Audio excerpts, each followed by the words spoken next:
मी आलो आहे नांदेड जिल्ह्यातील उमरी तालुक्यातील. उमरी तालुका हा अत्यंत दुष्काळ भाग आणि भीषण पाणी टंचाईचा भाग म्हणून ओळखला जातो.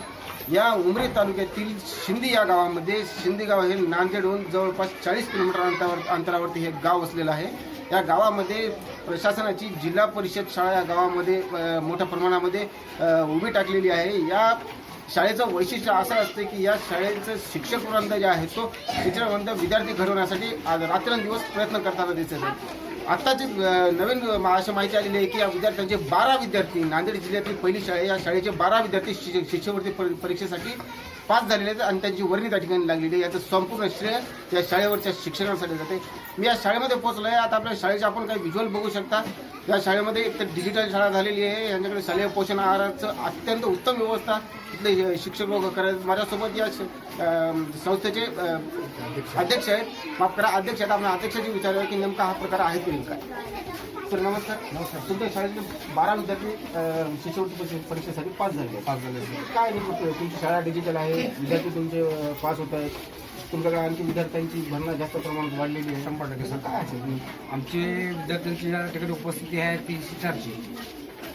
तर आमचे सर्व शिक्षक, आमचे मुख्याध्यापक एक आमचा एक परिवार झालेला सगळ्या विद्यार्थ्यांसोबत. आणि आमची एक महाराष्ट्रामध्ये शाळा आहे. सकाळी 7ला शाळा उघडते आमची. सकाळी 7ला शाळा उघडते आणि मी स्वतः अध्यक्ष आहे. 9:30 टाइम आहे, मग 7 वाजता. नंतर आम्ही कसं आहे, सगळे विद्यार्थी सकाळी घरी अभ्यास करत नाही, त्याच्यासाठी आम्ही शाळेत अभ्यास घेत आहोत. स्वतः मी 2 घंटे सकाळी अभ्यास घेतो आमचे शिक्षक याजेपर्यंत. मग त्यानंतर 15 मिनिटांमध्ये आमचे मुलं जाऊन जेवून वापस शाळेत येतात. त्यानंतर मग शाळा आमची सुरू होते. वापस परत आमची संध्याकाळी विद्यार्थी घरी 8 वाजेपर्यंत अभ्यास करतात. यामुळं आमचे 12 विद्यार्थी स्कॉलरशिपला पास होतात. माझ्यासोबत इथले शिक्षक आहेत मदन घुगे, आपण त्यांच्याशीच विचारूया.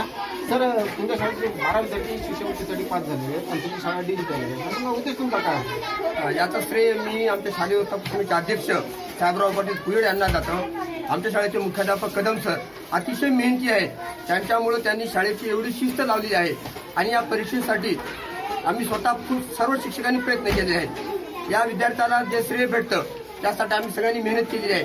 आणि माझे जे पेपर होते संध्याकाळी 7 ते 8:30, सकाळी 7 ते 8:30 या दोन्ही वेळेमध्ये माझे पेपरचे 40 ते 50 राऊंड झालेले आहेत. आणि त्यामुळे माझे विद्यार्थी तालुक्यात 12 विद्यार्थी शिष्यवृत्तीला पात्र झालेले आहेत. आपल्या शाळेमध्ये बरेच गरीब घरचे विद्यार्थी असतील किंवा काही आत्महत्याग्रस्त विद्यार्थी असतील, पण त्यांना तुम्ही पालन पोषण, त्यांचं पोषण आहाराची व्यवस्था आम्ही शाळेच्या स्वखर्चातून करतो. आम्ही जे काही निधी असेल, आमची शालेय उत्तम अध्यक्ष असतील, मुख्याध्यापक असतील, माझा स्टाफ असेल, सर्व आम्ही पैसे जमा करून त्या विद्यार्थ्यांना पुस्तक आणून देतो.